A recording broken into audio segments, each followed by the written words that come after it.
Welcome to In Focus with Ejaz Haider. Last Friday, Iran voted to elect its 8th president in a contest marred by controversy and criticized, often bitterly, among others, by 3 presidents, Mohammad Khatami, Mahmoud Ahmadinejad, and Hassan Rouhani. Ahmadinejad even led the boycott, calling the election a mistake that ignores the people's will. From 25th May, when the unelected Guardian Council axed all but 7 candidates, 5 hardliners, 1 moderate, and 1 reformist, there was widespread dismay. Even running candidates like Mohsen Meralezadeh, who later dropped out, openly stated that the election was being rigged in favor of Ibrahim Raisi, the judiciary chief and establishment's favorite candidate.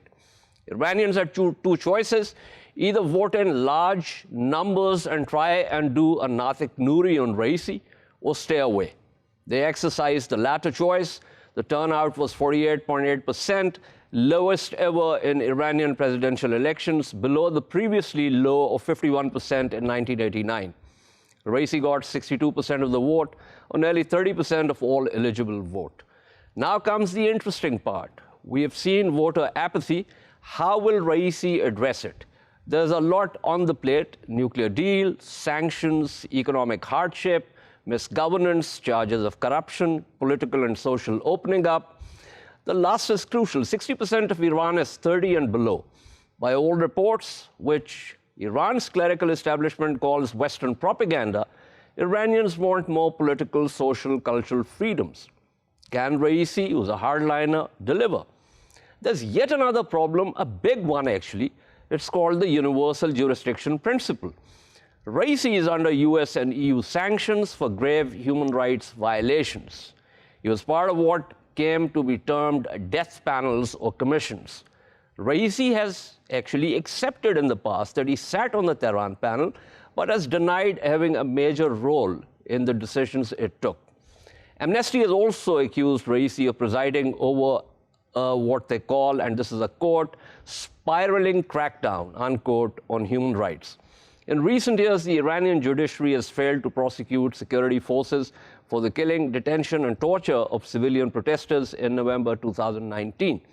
To discuss this further, I'm joined by Syed Mustafa Khoshchashm, a journalist and analyst.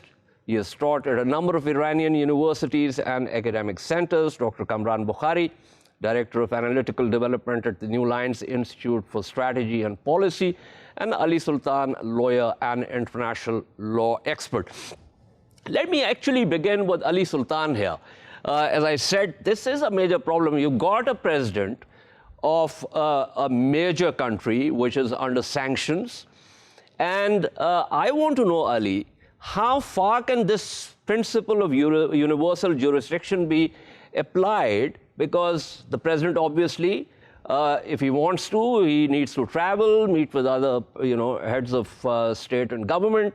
So how is this going to work? And to what extent can Ibrahim Raisi be hampered by this?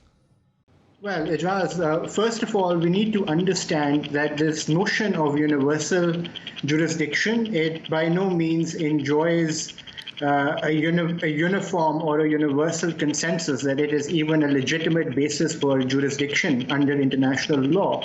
Because, as you can imagine, we have the International Criminal Court, which is the forum which should try any crimes against humanity and so on and so forth. So giving national tribunals universal jurisdiction over crimes which have been committed outside their territories, which really have no link to their territory or to their citizens, is something which makes many people uncomfortable, because it cuts against the fundamental notion of sovereignty in international system.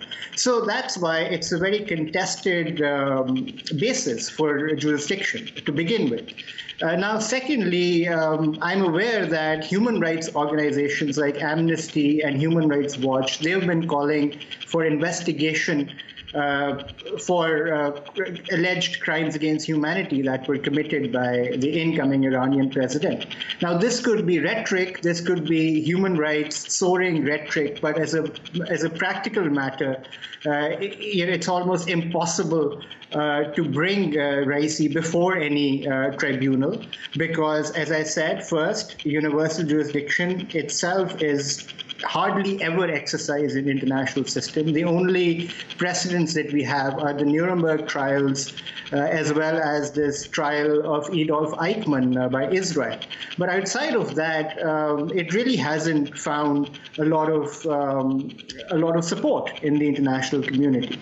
So that's why it's practically going to be impossible to bring any investigations or charges for crimes against humanity against the incoming president. Now, as far as his travel and so on and so forth is concerned, it won't be hampered because, again, as the head of the state or the government, he also enjoys immunity from prosecution, from investigation, and from arrest. And there is an International Court of Justice case called the arrest warrants case, which makes this amply clear that as the head of state or government, he enjoys absolute immunity. So that's why, as I said, practically speaking, it won't have any impact. But yes, it will discredit his image, especially in the Western press, and so on and so forth.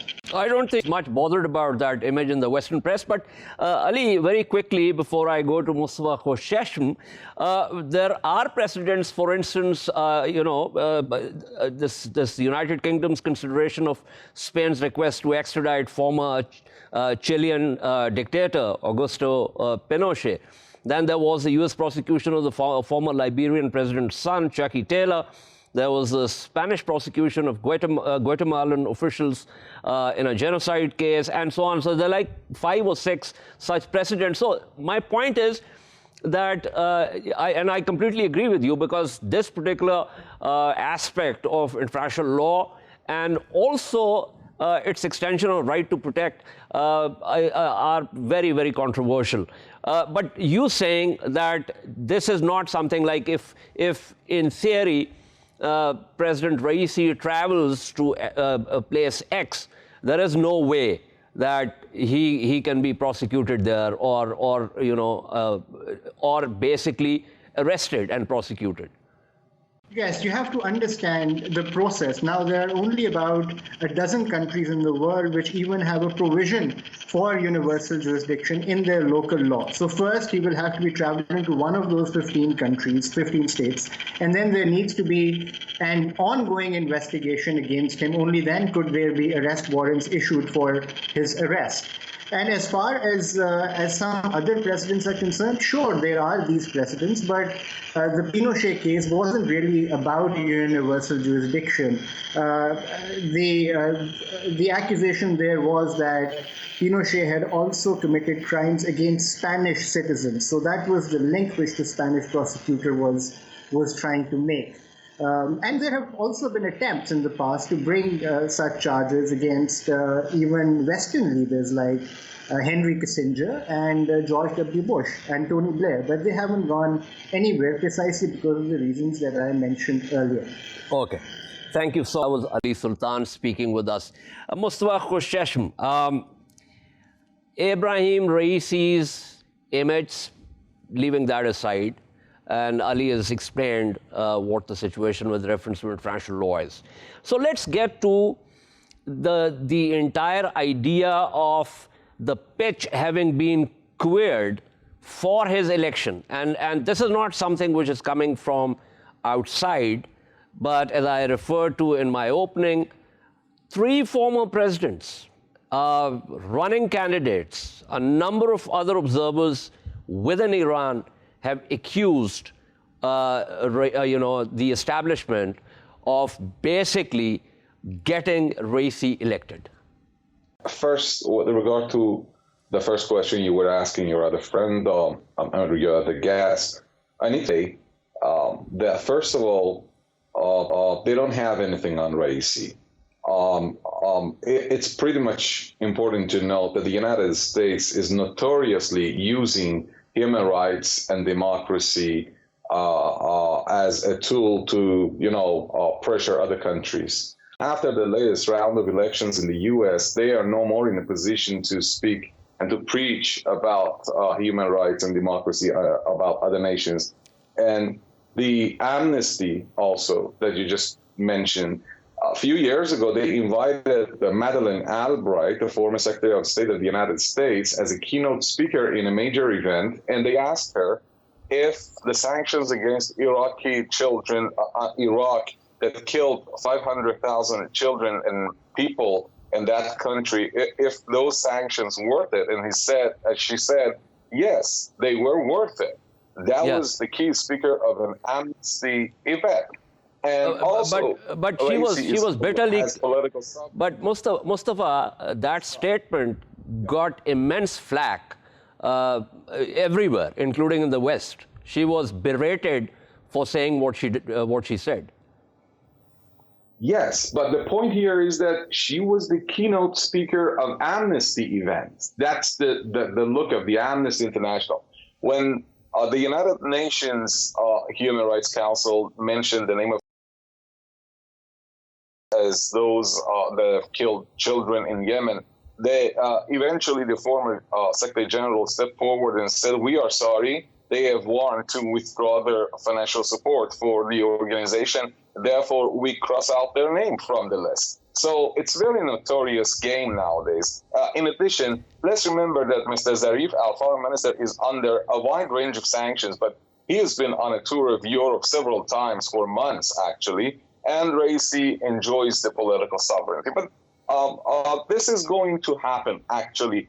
The U.S. and its Western media outlets, as well as those organizations that are dependent on the West, sure, they would try to tarnish his image in order to impede the progress of this revolutionary president. Now, to your question from me, let me explain this. President Khatami, the father of the reformist movement in Iran, called for a turnout and support for Hemmati, the reformist candidate in this election. Mr. Karoubi, a former parliament speaker who was under house arrest after the 2009 political unrest in the country, post-election unrest in Iran, he also called for a turnout in support of Hemmati, another candidate. So you may not say that this election has been engineered or what. Some might say that the political camps were not present. Well, Hemmati and Meralizadeh were both present in the election. You mentioned Meralizadeh. Meralizadeh, I've released a message on my Twitter account showing that he dropped out of the race after he received a very cold shoulder in his hometown, where only less than 100 people went to the stadium to listen to him, while at the same time, tens of thousands of people went to another stadium to welcome Raisi. So the event, this election, all the political camps had their own people. Now, candidates. Some might say that they were not strong enough. Let's remember that Mr. Khatami, the father of the reformist movement, when he became the candidate for the election 2-3 decades ago, nobody knew him. He was the head of the National Library and nobody had heard about him. Ahmadinejad, he was the mayor of Tehran. Nobody knew him. Mr. Rouhani, late Hashemi Rafsanjani, truly said that if it hadn't been for me, Rouhani would not have had even 3% of public support, because nobody really cared about him and knew. Mustafa, without prejudice to what you're saying, as a matter of fact, I'm happy that you talked about Khatami, because in my opening I said that there were two possibilities. One was exactly what happened. Nazik Nouri was then considered to be the establishment's candidate, but the turnout was massive, and Khatami got 70% of the vote. The turnout itself was 80%. So my point was not with reference to whether Meralizadeh got 100 people in the stadium or not. I was talking about the fact that 3 presidents, including one that boycotted, said, I'm not even going to vote, Ahmadinejad, said that this entire process of the Guardian Council was meant to essentially clear the pitch in favor of Raisi. But stay with me, Mustafa. I'm going to go to Kamran Bukhari, but let me also welcome Yusuf Azizi, who is joining us, who is a PhD candidate in public administration, public affairs at Virginia Tech School of Public and International Affairs. Kamran Bukhari, give me a sense of what you think happened during this election, and whether you agree with me on the fact that if people, if there weren't any voter apathy, if people had decided, okay, the only way to defeat Raisi is to turn out in large numbers and vote for Hemati, they didn't make that choice, unlike at Khatami's time. So give me a sense of how you look at what happened. Ijaz, I think you're absolutely right. Look, the deck was cleared, and there was nobody who could be seen as a candidate that would appeal in terms of being a counterweight to Raisi. Everybody who came out were terrible lightweights. People did not vote for them because nobody had any confidence in them. What does that say? If you leave token, opposition candidates or competitors, I mean, you have to. I don't think you could have pulled a Natak Nouri situation with Khatami winning that election, because at least Khatami, had a large voter turnout, and people actually felt for him and said, okay, he'll do the job. Here, it was very, very clear. The way this thing was engineered was to make sure nobody who could take votes away or garner large amount of public support, anybody of that category was completely eliminated. And basically, they knew that voter turnout was going to be low. And their goal was that, by whatever margin and by whatever voter turnout, Raisi should get past the finish line. And that's what they got. So, I mean, this is, I've never seen But Kamran, there's a bit of a problem with the low voter turnout because, and this is deeply ironical also, that the establishment has always wanted a large turnout because it gives a legitimation of sorts to the idea that there is democracy in Iran and people actually come out in very large numbers to vote, and therefore it legitimates the entire system. That did not happen this time. Yeah, yes, you're absolutely correct. Look, voter turnouts in Iran have always been shown as or showcased by the establishment that, look, the world says that we're an autocracy and we don't allow for people to freely exercise the right to vote. But look what's happening here. A large number of people turn out, from anywhere from 60 to 80%. Those are the numbers that we've seen in years past. But when that doesn't happen, then by that same logic, it means that people really don't have much confidence in this system. And they say, why bother? Why should I go wait in lines, vote, when A, I don't have a candidate of my choice, B, even if I did, what difference will it make? So This is a legitimacy problem. Okay. Let me call in Yusuf Azizi on this issue. Yusuf Azizi, welcome to the program. And, just same question to you with reference to what happened, the idea of voter apathy, thinking the Guardian Council has already essentially cleared the pitch in favor of Raisi.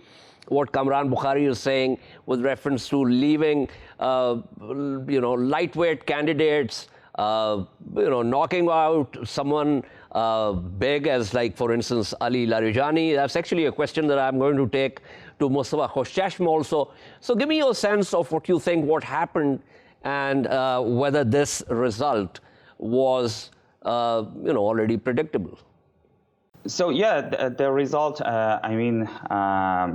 we predicted the results, but as you said, the vetted system by the Guardian Council is not something clear for, I mean, maybe the member of the council itself. So there is a need, and the member of the council asked for that, the parliament asked for that, everyone in Iran asked for the new law for presidential election, and also all of the elections in Iran, they are based on the very old system. So all peoples, all parties ask for the more clear way of vetted the candidates, because as you know, Iran political system is not based on the parties, not like the United States or other countries. So we don't have national strong parties based on the clear manifest. So the people come, and over 500, sometimes more than 1,000 people wanted to be the president. So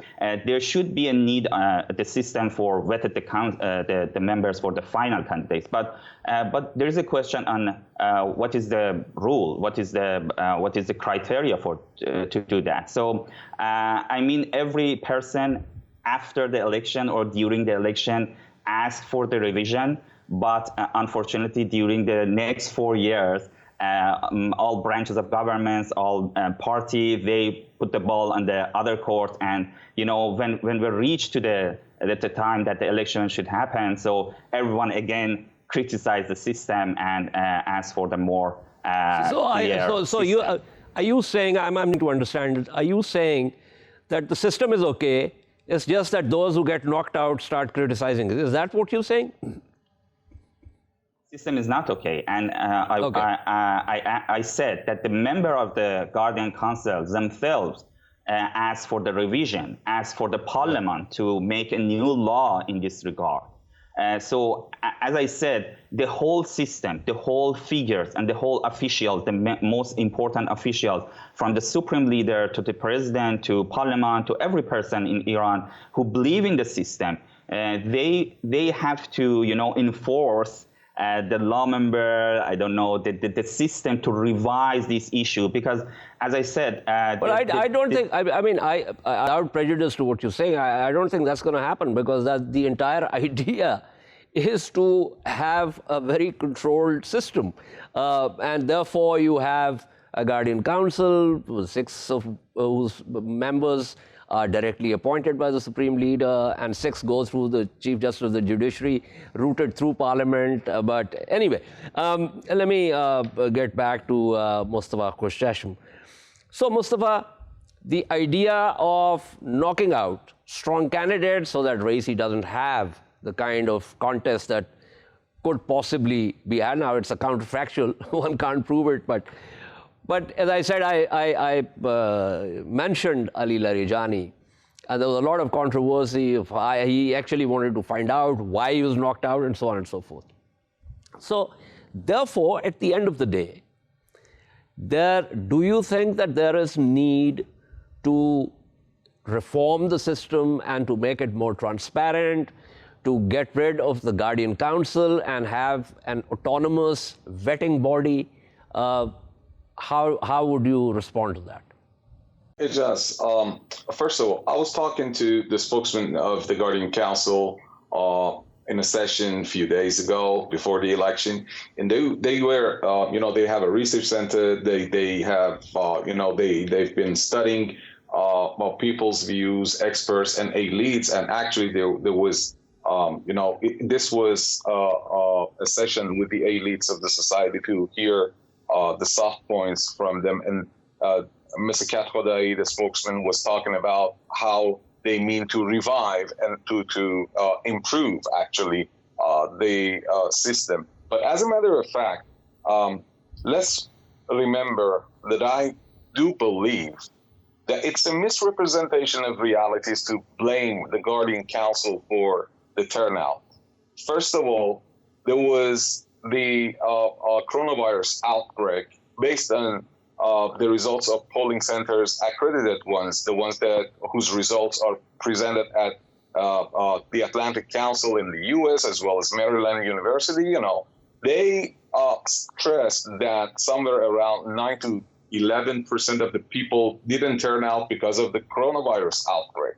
A Harvard University research done on the 2020 election in France came up with the conclusion that at least 20% of the French didn't go to the polls because of the fear of the coronavirus and its outbreak in the country, a country that has been provided with vaccines, enough vaccines. It's not under sanctions. Their coronavirus problem is not as big as Iran. It's 20%. In Iran, well, I would like to rely on my own academic center's results, and the results of the research says 9 to 11%.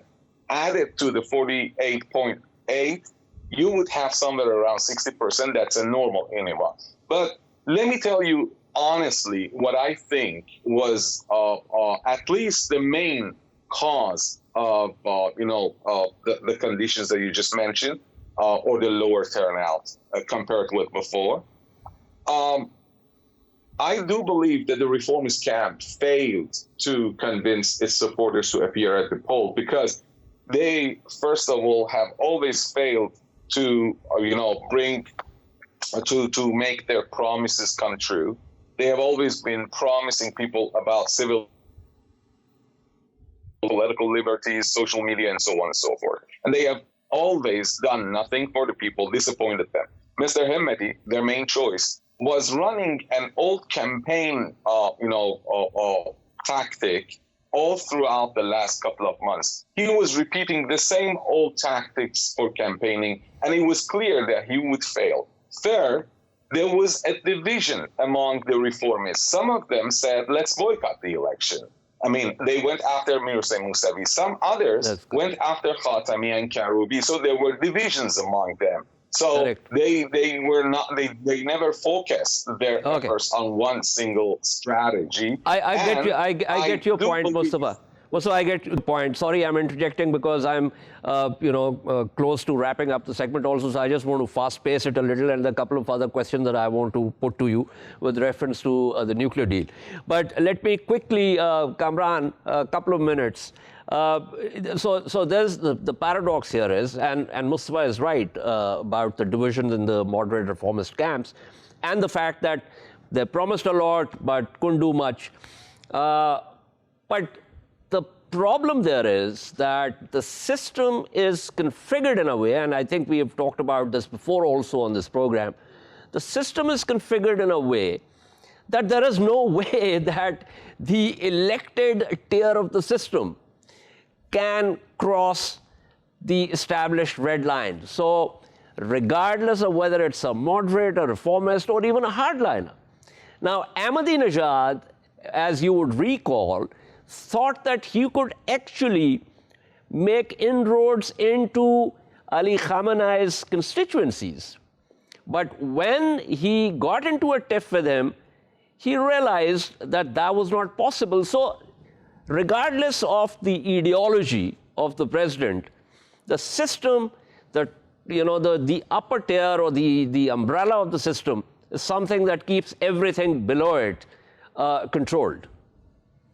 Yes, Ajaz. See, this is the problem, that you can blame divisions, you can blame the fear of coronavirus. Large amounts of people came out in the U.S. elections on both sides for Donald Trump and Joe Biden, and there was no vaccine at the time. So, it just depends on how excited people are, how free people are. Do they feel that their action of going and exercising their, right to adult franchise will be respected, will amount to something? Were they allowed to choose candidates freely? Was the system open? All of those things are absent in Iran. You have two members of leading figures of the reformist camp, Mr. Karoubi and Mr. Mousavi, a former prime minister. They're under house arrest. So how can they mobilize anybody? How can they excite anybody? As for Mr. Khatami, yes, he's not under house arrest. He can move about. But, the media has been told not to report on him and not carry his name. And so, that's a huge problem. Okay. Everybody else is a lightweight, and, they can only garner so many people. Right. So if you keep people under lock and key, this is what you're going to get. Okay. I want to go to Yusuf Azizi also, but I think Mustafa wanted to say something. Mustafa, go ahead. Let me say it once again, very fast, that 20%, that's the poll's result, 20% say that because of the poor record of Hassan Rouhani, they were dissuaded. As a matter of fact, all the camps had their candidates, and those who would say that the candidates were not strong enough, I would like to remind again that Khatami was not known by anyone. Ahmadinejad was not a well-known guy. Rouhani the same. And during the election, they came to be very well-known people, and they were elected as presidents. So Hemmeti could be the same. But Iranians changed their attitude after 8 years. After 8 years of Hashemi, they never went after the establishment's candidate, Natif Nouri. They voted for Khatami, who was not known much by the public. The same happened after 8 years of Khatami. They voted for Ahmadinejad from the opposite camp.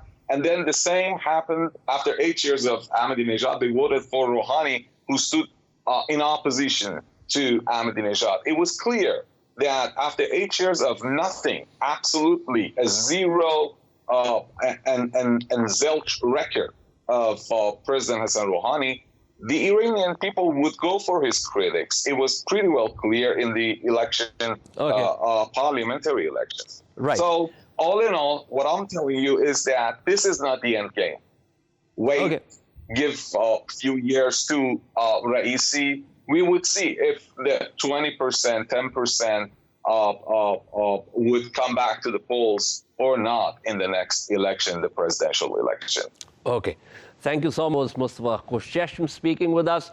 Yusuf Azizi, do you think the system needs reforms? Do you think that reforms are even possible, given the centrality of the supreme leader and the constituencies, which also include the coercive apparatus of the Iranian state, that it's even possible to reform?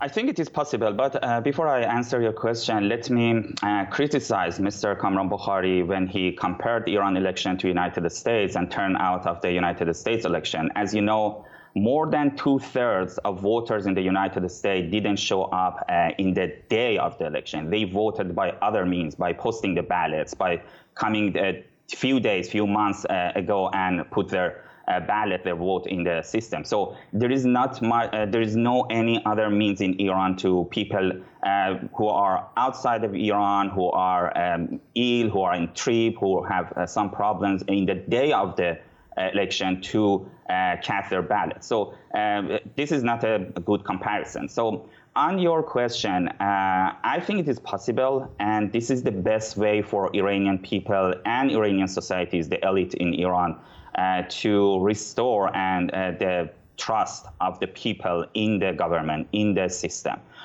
So I believe when I now live over 8 years in the United States, I saw many opposition, I talked to them. So unfortunately, there is no alternative for the system. There is no alternative that, among the opposition, they confirm that, they believe on that. They show you some more transparent, more better government and governance to the people of Iran. So, as you know, many of the people who didn't vote in this election, they are not against the system. They are not against the Islamic Republic or the values of the revolution in 1979. They wanted, many of my friends, But Yusuf Azizi, let me stop you there. What exactly are the values of the revolution? I'm asking this in all earnestness. Because are they about the death panels? Are they about the fact that anyone who dissents is either arrested or put under house arrest if he's a heavyweight? The 2019 protests were responded to by the state in ways which were not only opaque but also very repressive. So are these the values of the revolution? What exactly are we talking? What values are we talking about? I don't agree with you. So the value. So hold on. Before you go on, and you say that you don't agree with me, are you saying this that what I'm saying is factually incorrect? Every country has its rule and regulation. If something come up with the national security, so we can see in Europe, in United States. So you're saying that what I'm saying is factually correct, but that you're saying that because Iran has its own national security. You don't say it correct. You don't say it correct. So let me just finish my word. Okay. So if somebody is break the rule, so the government should face to that. The government should act against that. But yes, there is need reform to how the government, the police, the intelligence service, act against the violence. I agree with you in this respect that you cannot, behave the people like the 30 years ago, 40 years ago. You have to update your revision. You have to listen to the people. You have to put more inclusive and engagement people in the government, in the decision making. This is the process. You are not looking at it as a 0 and 1 issues. The United States had 250 years of democracy process. Yusuf Azizi, sorry, I'm just. The problem is the democracy. Okay, Yusuf Azizi, the issue is, and let me take this to Kamran Bukhari. Kamran, what Yusuf is saying, I find that there is a contradiction that inheres in this, which is that on the one hand, if you accept the fact that anyone breaking the rules, i.e. the values of the revolution, the state has to act, and on the other hand, to think that you can actually reform the system while sticking to that point of view. What would you say to that? I would say it's nearly impossible to have both. We don't know just how many people actually support the system. There's never been an open referendum. There are no polls that are conducted. All the polls that are conducted through government-sanctioned entities to produce desired results for information operations purposes. So if the people who are the custodians of this system are very confident that the people do support the values of the revolution, the people are for the system, then let them show it. Let them be free. We can't determine one way or another unless you allow people to express themselves. Right. We shall take a short break and return to discuss a statement by Pakistan's Foreign Minister Shah Mahmood Qureshi that peace in Afghanistan is a shared responsibility of regional and global players and buck can't be passed on to Pakistan only. Stay with us.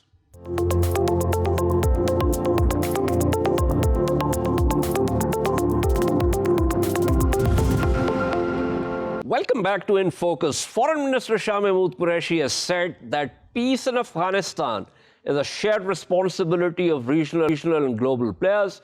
The buck can't be passed on to Pakistan only. He was speaking to Turkish state television during his visit to Antalya to attend the Antalya Diplomacy Forum. Qureshi also gave a controversial interview to Tolo News, an Afghan media outlet. Let's dive right into our discussion. I am joined by Ambassador Tamina Janjua, former Foreign Secretary at the Ministry of Foreign Affairs, and Rahimullah Yousafzai, a resident editor of the news in Peshawar.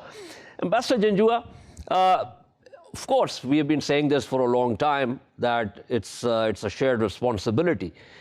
And I'm linking this here with the interview that Minister Qureshi gave to Tolo News, where it seems that he made certain statements that could have been made more diplomatically.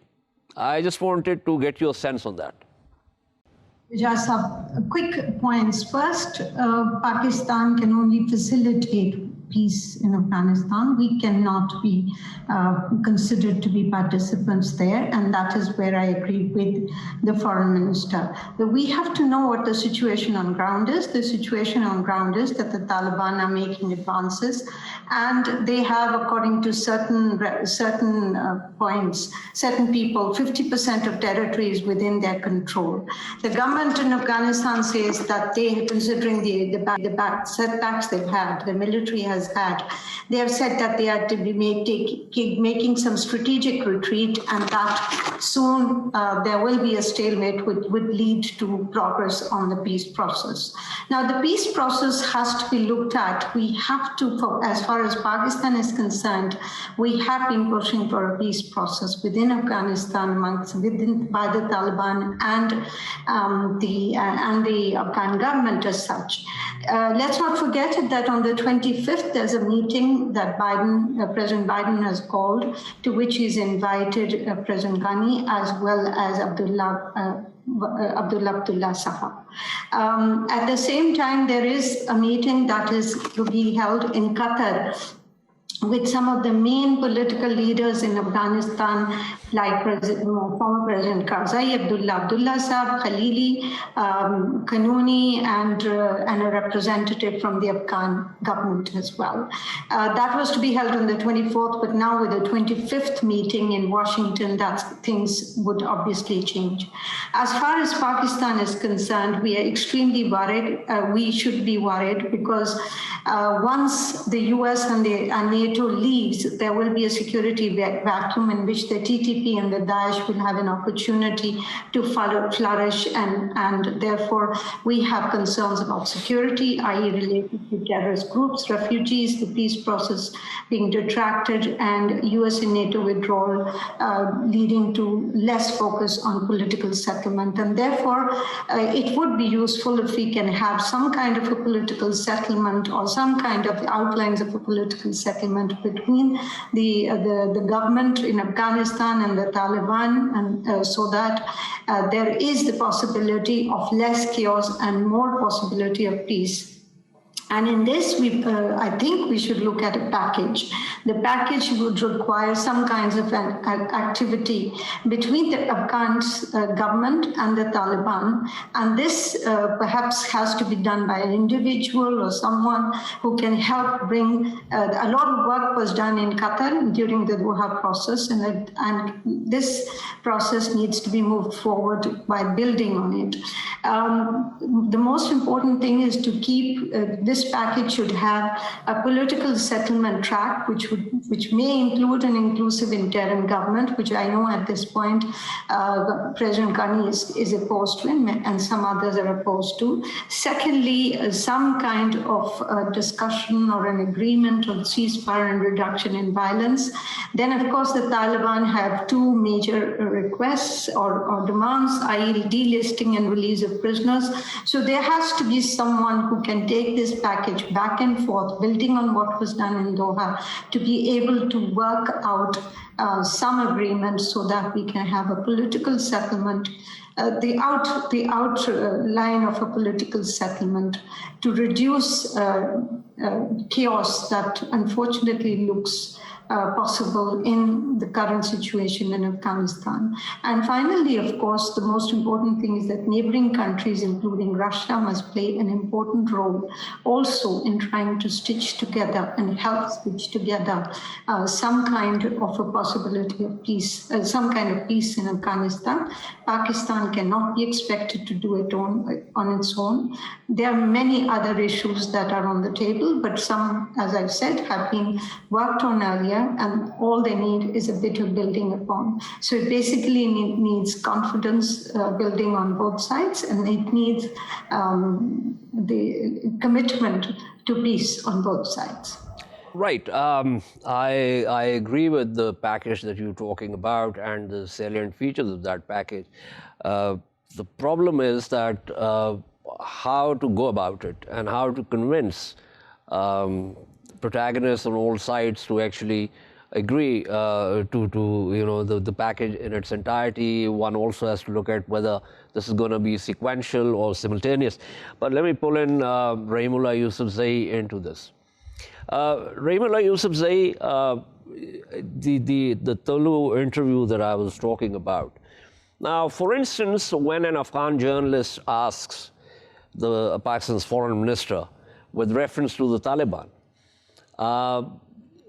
isn't it much better to talk about the fact that the Taliban are a legitimate force? They're in Qatar, some of them are in Iran, some are in Afghanistan, some are also in Pakistan.